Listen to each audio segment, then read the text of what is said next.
하나님께서 하시는 일이 있습니다. 사람이 하는 것 같이 보이지만은 실제로는 하나님이 하십니다. 그 일이 말씀 운동입니다. 성삼위 하나님은 지금도 말씀을 주시고 그 말씀을 이루고 계십니다. 그걸 보고 언약의 성취라고 합니다. 여러분과 나는 하나님의 말씀이 성취되는 그 시간표 속에 살고 있습니다. 정확한 언약의 말씀을 전달하는 것이 복음 전도 운동입니다. 그 어떤 무엇으로도 세상의 임금 사단을 이기지 못합니다. 정사와 근세 어둠의 세상 주관자들과 하늘의 악한 영들을 가지고 세상을 장악하고 있는 흑암 세력을 무너뜨리지 못합니다. 오직 세상신 사탄을 멸하신 그리스도야만이 세상을 살아가면서 흑암을 이길 수가 있습니다. 이 그리스도를 오직으로 정확하게 전달하는 것이 복음전도 운동입니다. 복음전도 운동이라야 개인과 가정과 가문과 세상의 재앙을 막을 수가 있습니다. 하나님은 지금도 오직 그리스도의 복음을 위해서 24시 하는 사람을 찾고 계십니다. 사도 바울은 하나님의 말씀과 복음 전도 운동을 위해서 오로지 24시 하는 전도자였습니다. 바울이 결혼을 했는지 안 했는지는 알 수가 없습니다. 그런데 바리새인이 되려면 결혼을 해야 됩니다. 그런데 바울은 자기 결혼 생활이나 가정 생활에 대해서 한 번도 얘기한 적이 없습니다. 왜냐하면 그는 오직 복음에 올인했기 때문입니다. 어느 가정이 행복한 가정이냐? 복음 전도 운동 때문에 가정에 다른 문제가 신경 쓸 일이 없도록 되는 것, 그게 행복한 가정입니다. 자꾸 가정에 문제가 생겨요. 시간이 뺏겨요. 복음 전도 운동을 못해요. 그럼 하나님 볼 때 행복한 가정이 아닐 수 있습니다. 둘이서 손잡고 다니고 맛있는 거 맛집 찾아 전도 여행은 안 해도 맛집 여행은 해도 행복이 안 될 수 있습니다. 진짜 행복은 복음 전도 운동 때문에 다른 가정사 신경 쓸 일이 없도록 되는 거, 그게 진짜 축복받은 거예요. 바울은 그랬습니다. 이 전도자 바울이 오늘 아덴에 들어갔습니다. 이 아덴이 지금 존재하고 있는 아테네입니다. BC 4세기부터 이름난 도시였습니다. 철학과 문화 문명이 꼽힌 도시입니다. 바울은 여기 들어가서 온 성을 현장 분석하며 다니다가 그 도시의 영적 상태를 목격했습니다. 16절을 보니까 우상이 온 성에 가득했다 그랬어요. 그 정도가 아니라 사람들은 항상 새로운 걸 가지고 하루 종일 얘기하고 토론하는 철학에 물들어 있습니다. 심지어는 알지도 못하는 신들에게 제사하는 제단도 꽉 차 있습니다. 미신적인 종교성이 꽉 차 있는 도시였습니다. 그 성을 보고 바울은 격분했습니다. 여러분, 우상으로 뒤덮인 세상을 본 적이 있습니까? 세상은 전부 우상으로 뒤덮여 있습니다. 선진국은 고상하게 문화로, 후진국은 노골적인 귀신 종교와 형상 우상으로 꽉 차 있습니다. 여러분, 동남아만 가봐도 길거리에 항례가 나고 길거리마다 우상 생기는 제단이 있습니다. 눈을 돌리는 데마다 우상 숭배 현장이 있습니다. 우상 숭배하면 3, 4대까지 망한다는 하나님의 말씀대로 저주와 재앙이 꽉 차 있습니다. 겉으로 보니까 발전된 것 같고 겉으로 보니까 행복한 것 같지만은 속에 보이지 않는 영적 문제로 재앙당하고 있습니다. 우리나라도 예가 아닙니다. 심각합니다. 그 시대의 문화, 철학, 문명의 도시인 아테네가 그랬습니다. 이 도시에는 철학이 성행했습니다. 지혜를 사랑하는 학문을 가리켜 철학이라 그러지 않습니까? 이 철학이 여기서 발생하고 꽃을 피웠습니다. 오늘도 보니까 대표적인 철학 사조가 두 개 나옵니다. 하나는 에피쿠로스 학파고 하나는 스토아 학파입니다. 에피쿠로스 학파는 뭐냐면은 쾌락주의입니다. 쾌락이 그냥 육신적인 쾌락이 아니고 인생의 주된 목적이 아무 공포나 근심이 없는 평온한 상태의 쾌락이 인생의 주된 목적입니다. 하나는 스토아 학파인데 이거는 엄격주의입니다. 신은 필요 없다고 말하면서 인간의 이성과 일치하는 도덕이 최고다, 이렇게 주장하는 학파입니다. 이 둘의 생각은 서로 반대지만은 신을 부정하고 신을 무시하는 데서는 서로 통했습니다. 그러니까 이 철학으로 꽉 찬 도시의 사상이 우상과 함께 불경건과 불신앙으로 차 있었습니다. 우상과 철학에다가 사상이 그러니까 성기는 어려운 문제가 오면 뭐 하겠습니까? 자연히 신을 찾습니다. 그리고 전부 다 미신적입니다. 그래서 알지 못하는 신에게 절을 하면서 성기는 재단이 꽉 차 있다 그랬습니다. 온 도시가 그랬습니다. 한마디로 그 시대의 대표적인 도시 아테네의 영적 상태는 완전 흑암으로 덮여 있었습니다. 하나님을 부정하는 이 세상 신 사탄의 세력으로 꽉 차 있었습니다. 여러분, 이게 어찌 2000년 전의 사람들의 이야기겠습니까? 최첨단을 걷는 이 시대 도시의 영적 상태는 어떻겠습니까? 그때나 지금이나 똑같지 않습니까? 어쩌면 그때보다 더 불신앙과 미신으로 신성모독과 인본주의 사상으로 완전 물들어 있지 않습니까? 우리 전도자들은, 전도 제자들은 시대의 영적 상태와 흐름을 봐야 됩니다. 그걸 보면서 정말 이 시대에, 이런 때에 하나님이 원하시는 뜻이 무엇인가, 그걸 찾아야 됩니다. 그러면은 다른 모든 것 내가 구하지 않는데도 하나님은 몰아가지고 주실 것입니다. 믿어지시기를 바라고 믿으셔야 됩니다. 너희는 먼저 그의 나라와 그의 의를 구하라. 그리하면 이 모든 것을 너희에게 더하시리라 그랬습니다. 이 시대에 우상으로 꽉 차 있고 불신앙으로 신성모독으로 꽉 차 있는 이 시대의 흐름을 보면서 하나님이 진짜 원하신 게 뭐겠는가, 그걸 구하는 자에게 하나님은 우리가 살아가는 데 필요한 모든 걸 가져다 주신다는 겁니다. 그런데 우리는 항상 하나님이 이 시대에 뭘 원하는겠나를 생각 못하고 지금 당장 내게 있는 문제 해결하려고 급급하고 발부둥 치고 하나님을 찾는단 말이에요. 여러분, 혹시 병든 사람이 있습니까? 아픈 거 낫게 해달라고 기도하지 마십시오.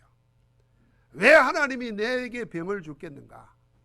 하나님이 나에게 병을 준 이유가 뭐겠는가? 계획이 뭐겠는가? 그거 찾으세요. 그거 찾으면 병 낫게 해달라 안 해도 하나님이 병 낫게 해주십니다.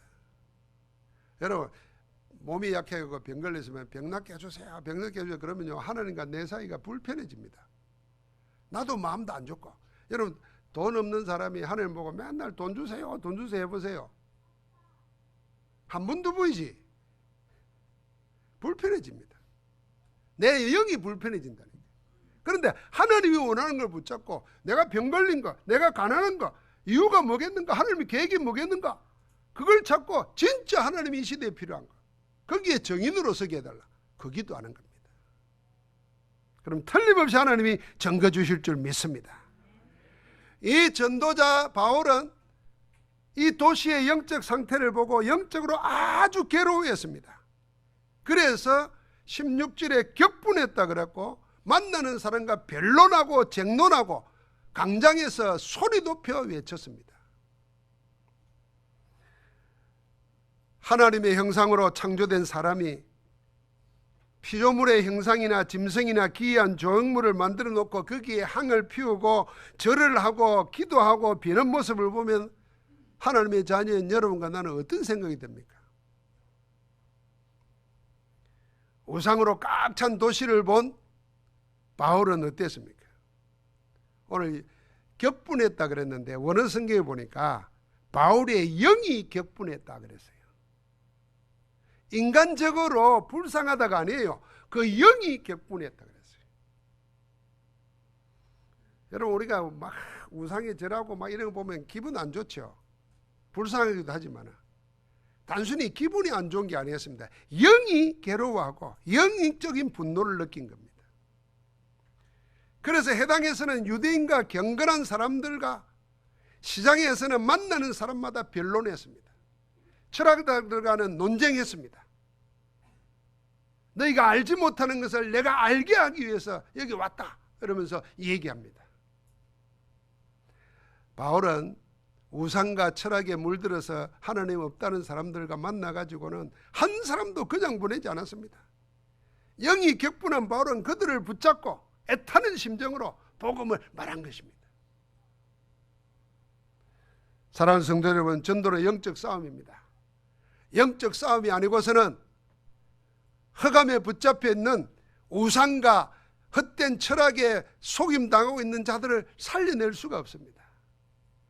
그래서 사랑과 시대를 사로잡고 있는 악한 영들과의 싸움하는 것이 전도입니다.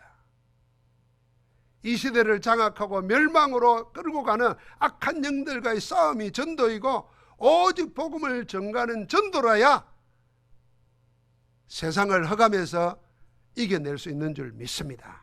그게 하나님의 방법입니다. 바울은 그 시대의 대표적인 도시 아테네의 영적 상태를 보고 그렇게 처절하게 영적 싸움을 한 것입니다. 전도자가 보아야 될 도시의 영적 상태가 어떤 거겠습니까? 한번 생각해 보십시오. 여러분, 우리가 사는 이 도시의 영적 상태를 생각해 본 적이 있습니까? 우리가 사는 이 도시와 이 시대의 영적 상태가 내 개인과 내 개인의 삶과 어떤 연관이 있는가 생각해 본 적이 있습니까?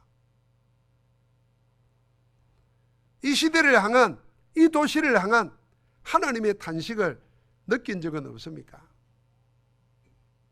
성경에 보니까 아브라함 시대의 도시가 소돔과 고모라였습니다. 하나님은 소돔과 고모라의 영적 상태를 보고 그렇게 탄식했습니다. 내가 부러지점을 정말 그러한가 해서 내려가서 알려고 한다 그랬습니다. 하나님의 탄식을 한 아브라함은 그 도성 소돔과 고모라를 향해서 애타는 심정으로 하나님께 구하고 또 구하고 또 구했습니다. 그게 창세기 18장에 나오지 않습니까? 하나님, 이 성 안에 의인 50명이 있을지라도 이 도시를 악인들과 함께 멸하시겠습니까? 내가 50명에 있어도 멸하지 않겠다 그랬습니다. 하나님, 송구하고 죄송합니다. 용서하고 다시 한번 구합니다. 50명의 오인이 모자라면 이 도시를 멸했습니까? 45명이라도 내가 멸하지 않겠다 그랬어요.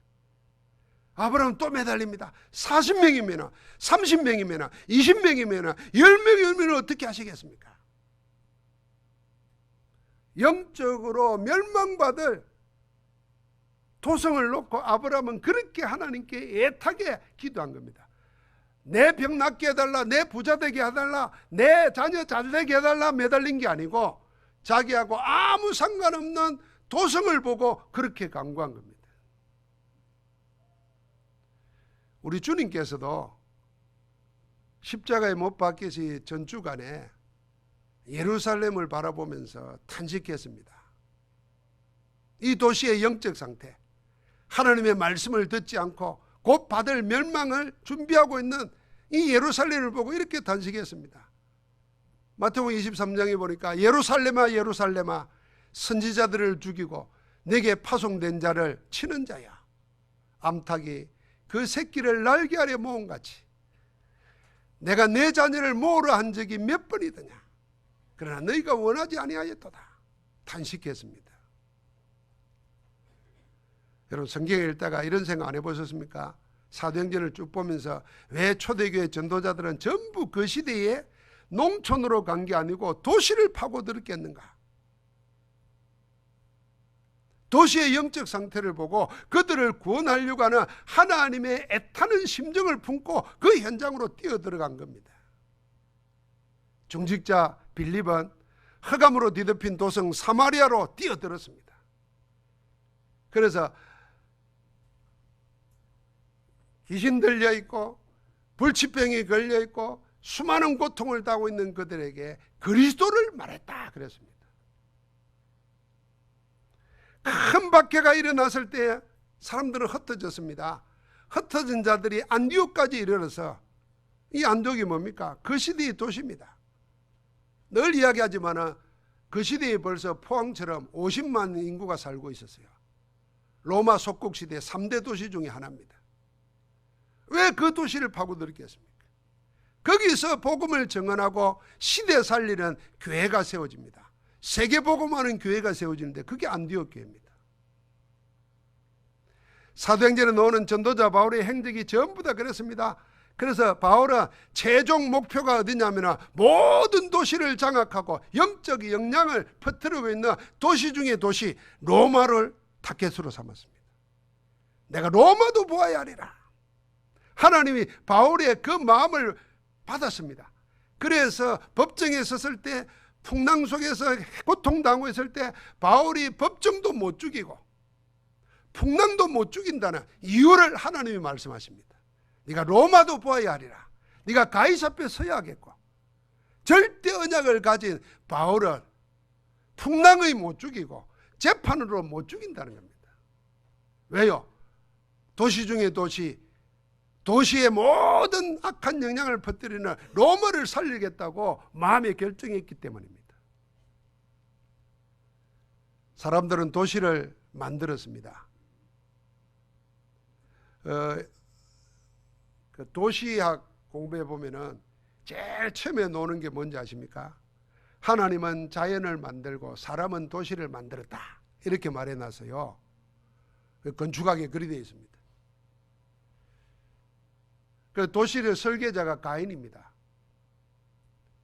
하나님의 낯을 피해 가지고 자기가 자기를 보호하려고 울타리를 성을 쌓고 도시를 만들었어요. 그게 가인입니다. 그래서 인간은 자기가 자기를 보호하고 번성하게 하려고 도시를 만든 거예요. 그렇게 보는 것은 세상 사람들의 눈입니다. 그러면 하나님은 그 도시를 내 몰라라 하겠습니까? 하나님은 그 도시에 사는 사람들을 구원하기를 원하시는 겁니다. 왜냐하면 사람들은 도시를 만들어 전부 다 모여 삽니다. 지금 전 지구 인구의 80% 90%가 도시에 모여 삽니다. 농촌은 뭐냐면 도시에 사는 사람들을 위해서 뭔가를 공급하기 위해서 살고 있습니다. 암만 분권을 해도 다 도시 중심으로 모여 있습니다.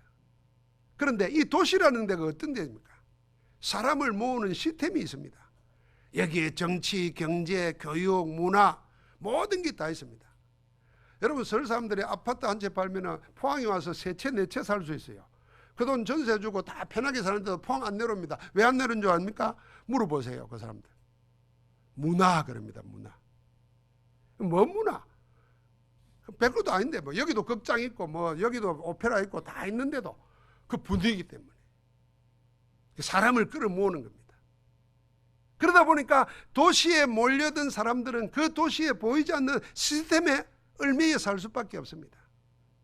그 도시의 시스템에 삶은 당연히 영향을 받습니다. 도시의 시스템과 내 삶이 무관하지 않다는 겁니다.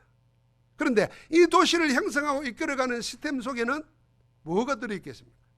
보이지 않는 사상과 시대 정신이 있습니다. 여러분, 포항매도, 이 포항이 원래 바닷가예요. 제가 포항에 와서 처음에 공부를 해보니까 이 포항의 송도 바닷가부터 지금 영일대 바닷가까지 명사 30리래요. 저 원산의 명사 10리가 유명하다고 우리 초등학교 때 배웠잖아요. 여기는 명사 30리였대요. 모래가 그렇게 좋았대요. 그 일본 사람들 여기다가 소나무를 심어가지고 송도가 된 거예요. 바다가 끝이 없네. 멋지잖아요. 그런데 그 포항을 기억하는 사람 별로 없어요. 포항이 뭐냐? 포항제철이에요. 포항제철이 뭡니까? 언제 세워졌습니까? 어떤 정신으로 세웠습니까? 뭘로 왔습니까? 그게 포항이라는 곳이에요. 그런데다가 지진까지 났어요. 뭐가 있습니까? 보이지 않는 뭔가가 있는 겁니다. 그 시대 정신과 그 사상 속에 영적인 것이 보이지 않게 들어있고 도시의 영적 상태로 나타나는 겁니다. 이 영적 상태대로 현상이 드러납니다. 그래서 도시의 영적 상태를 알고 영적 싸움을 해야 도시를 살릴 수가 있고 도시 안에 있는 사람들을 구원할 수 있는 겁니다. 여러분, 그래서 이 도시가 언제 어떻게 생겼는가 한번 생각해 보십시오. 도시의 특징, 특색, 정신, 그 영적 상태 다 연결되어 있습니다. 이 도시의 상처가 뭐겠습니까? 그럼 포항의 옛날 6.25 전쟁 때 보면요, 딱 옛날 포항 제일교회만 남아있지 다 무너져 버렸습니다. 그리고 저 청진에서 원산에서 피난되고 오면 포항에 내렸다 그래요. 이 전쟁의 상처, 그런데다가 지진의 상처 보이지 않게 숨어 있습니다. 여러분과 나는 그것과 아무 관계 없을 것 같습니까? 도시의 경제, 뭘 묻고 사는지, 도시의 사람들이 어떤 종교를 가지고 있는지, 어떤 문화에 젖어 있는지 찾아야 됩니다. 야, 어떤 안 믿는 친구가 내한테 전화 왔어요. 내가 목사인 줄 아는데 전화가 왔다고요.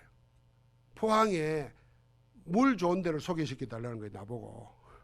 그 뭐냐면 노래방 좋은 데 소개시켜 달라는 거야. 야, 이 사람아. 그 네가 왜 나한테 그거 왜 묻냐니까. 아니, 자기도 모르는데 포항에 내 친구 있다니까. 친구들이 뭐 경주 왔다가 포항 가면서 물어본다는 거야. 야, 그래도 물어볼 때는 물어봐야지 목사한테 뭐 그런 걸 묻고 앉았네. 야단을 쳤어요. 포항에 뭐가 있는가 봐. 그러니까 소문 듣고 포항으로 오는 거지. 이게요, 다 관계가 있습니다. 여러분, 우리가 사는 이 도시의 영적 상태는 무엇이고 어떻다고 생각합니까? 그래서 전도운동을 하면서는 뭐부터 해야 되냐면요, 이 도시를 형성하고 있는 영적 상태 무너뜨리는 영적 싸움의 기도부터 해야 됩니다. 그래서 우리가 구역으로 모여가지고, 지역에 모여가지고, 지교회로 모여가지고 아무 역사 안 일어나도 계속 기도해야 될 이유가 거기 있는 겁니다. 어느 날 영적 흑암의 세력이 기도 가운데 꺾이면은 하나님의 구원의 역사가 일어나는 겁니다. 그런데 당장 지금 가서 무슨 역사 안 일어나도 가다가 그만둬 버리고 그러면 안 되는 겁니다. 저는 포항의 정신이, 포항 자체는 뭡니까? 여러분 다 들었을 겁니다. 할 수 있다는 겁니다. 안 되면 대기하라는 거잖아요. 그게 산업화 시대 때 대표적인 것이 포항 제철입니다.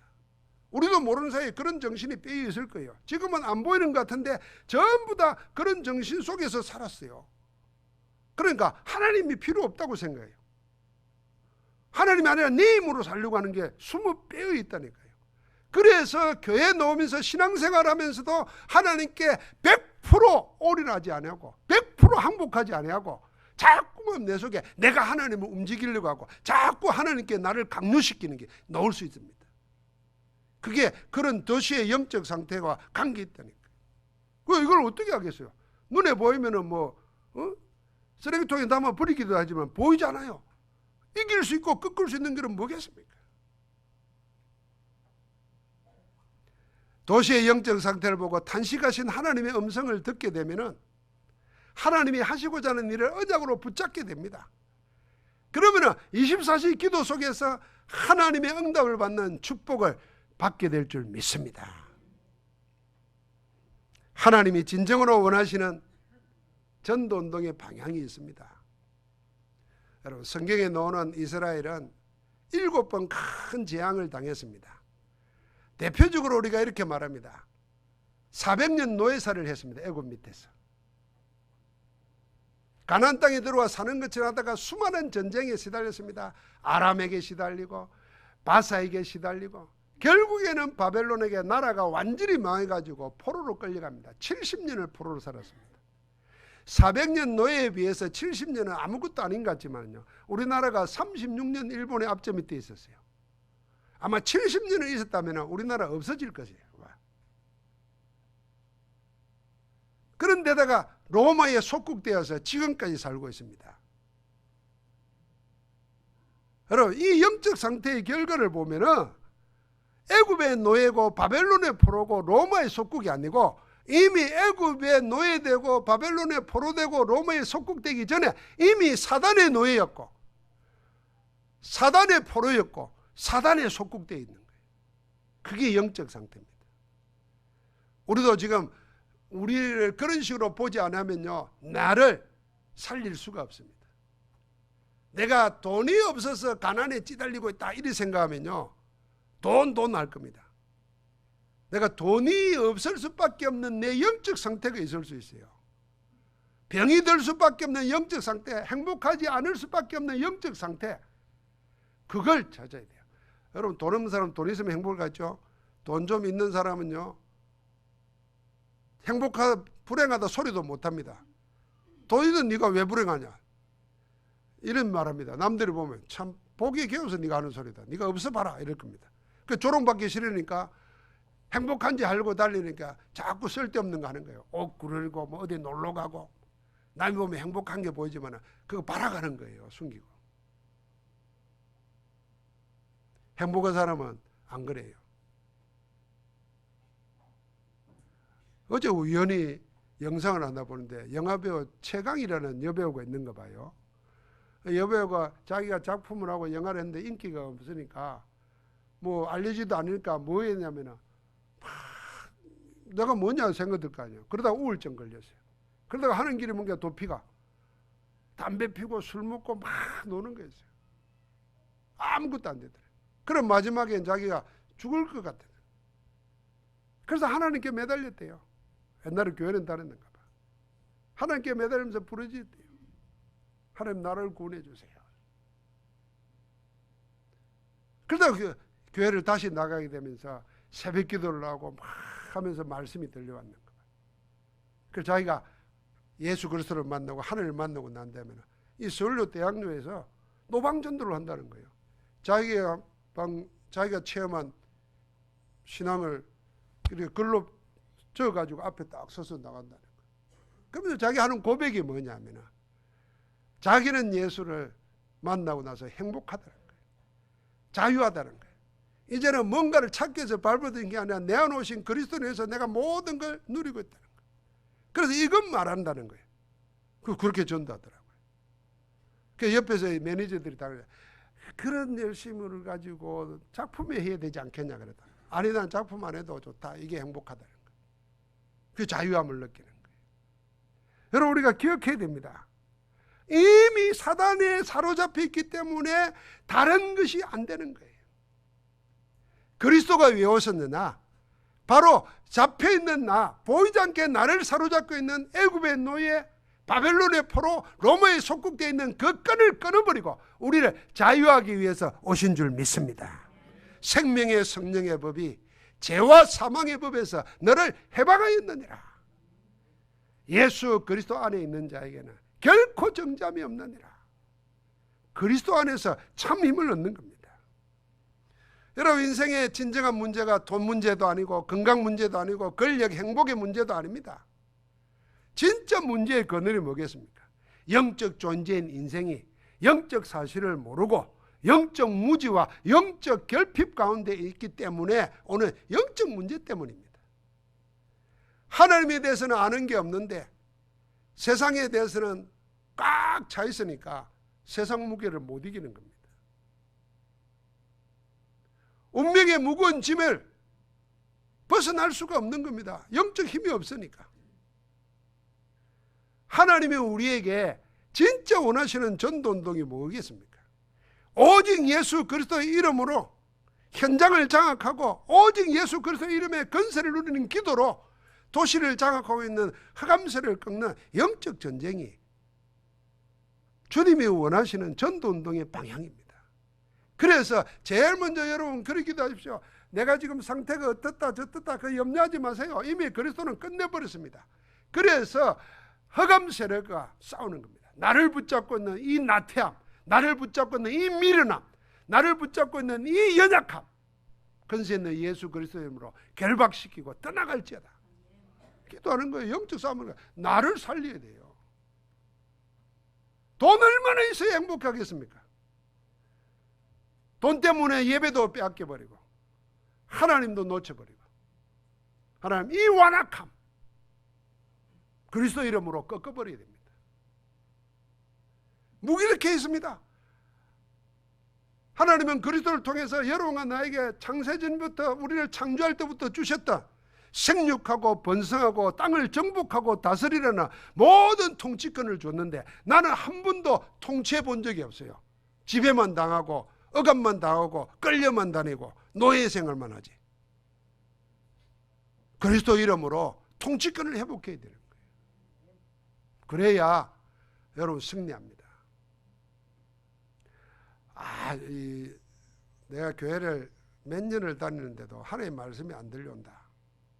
그러면요, 들으려고 애쓰지 말고, 여러분 어디 가서 예를 들면 회사 가가지고 회사의 방침이나 회사에 하는 게 하나도 내 마음에 안 닿아온다. 그런데 나는 회사에서 일하면서 먹고 살아야 된다. 그러면요, 그 사람 승진도 못하고 좀 있다가 쫓겨납니다. 경제 어려워지면 1순위로 잘립니다. 안 그렇겠습니까? 그럼 내가 하나님의 교회에 와가지고 하나님의 말씀이 안 들려온다. 그런데 나는 계속 여기 앉아있다. 나갈 용기도 없다.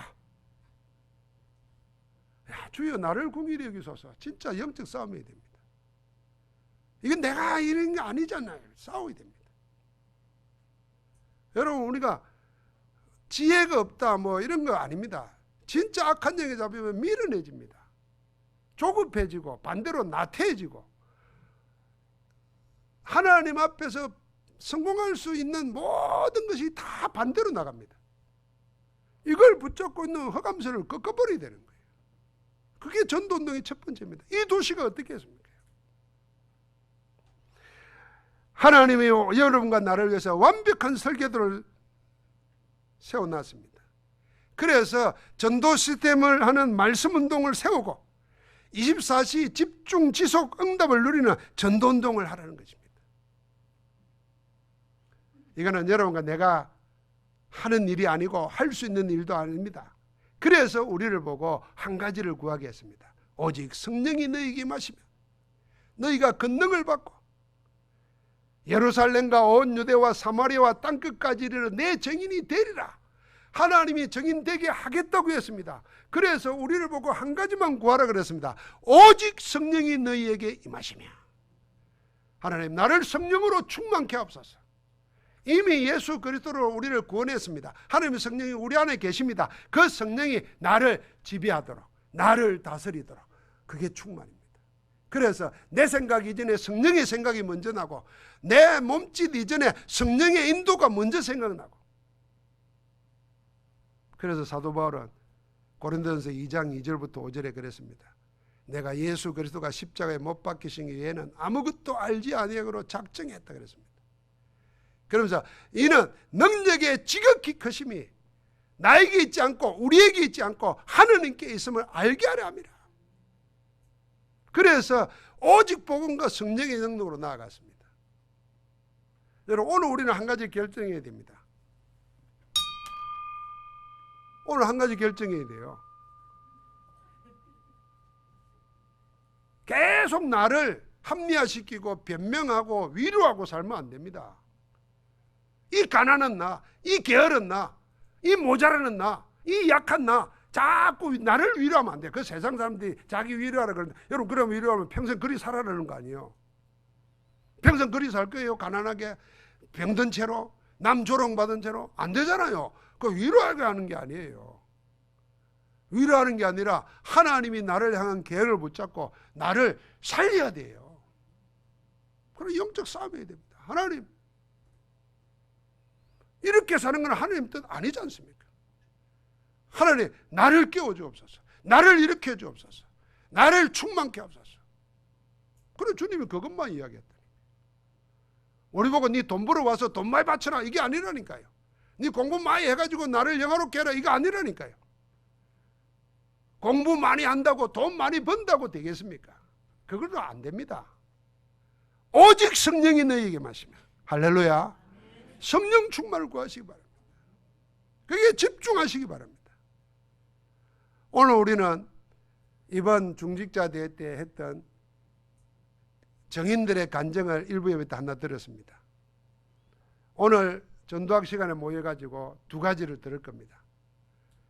첫 번째 아내가 필리핀의 최연소 필리핀 항공사인 기장인 21살의 비행기 기장이 된 심정부 안수 집사의 정언이었습니다.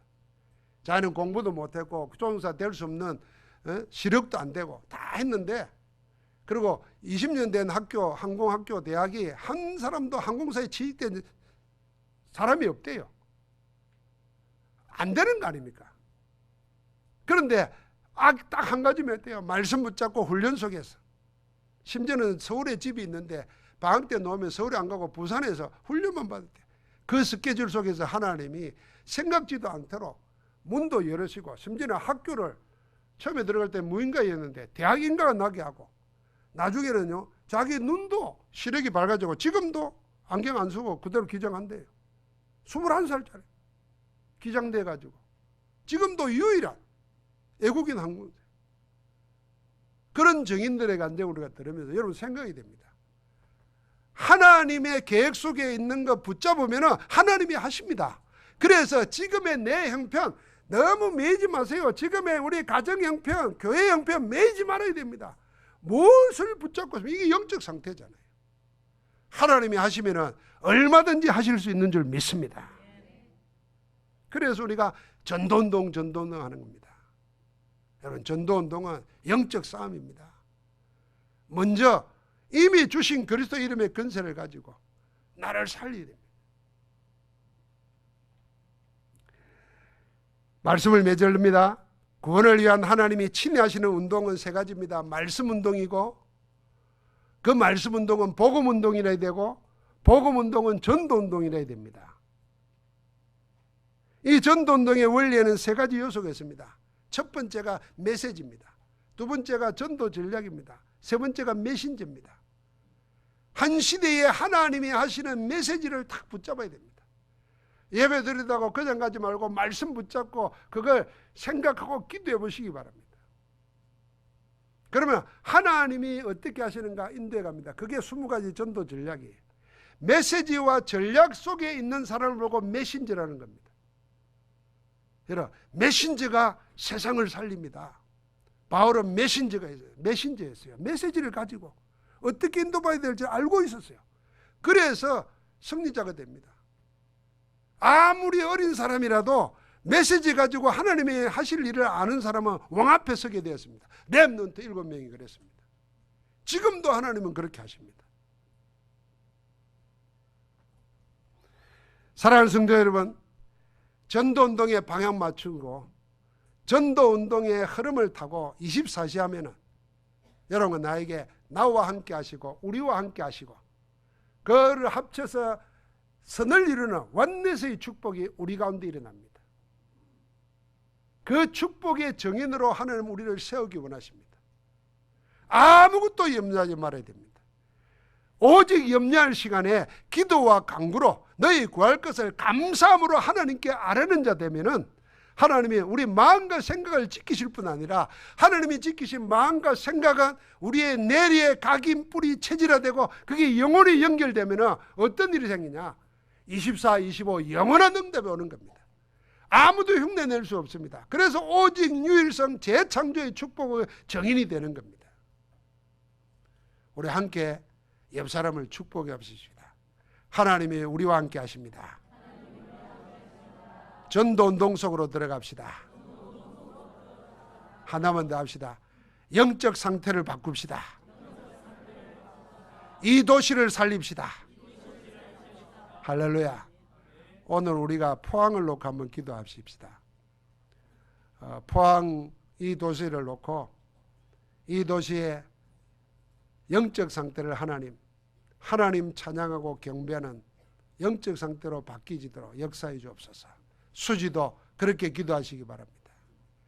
그리고 이 지진과 여러 가지 경제적인 어려움을 위해서 상처받고 있는 사람들 하나님의 복음으로 살아날 수 있도록 우리가 살릴 수 있도록 그리고 이 포항 안에 들어있는 83개국의 많은 다민족인들을 구원의 길이 열리도록 세 가지를 놓고 우리 같이 한번 잠깐 통성으로 한번 합심해서 기도하십시다. 살아계신 주님, 전능하신 주님 은혜를 감사합니다.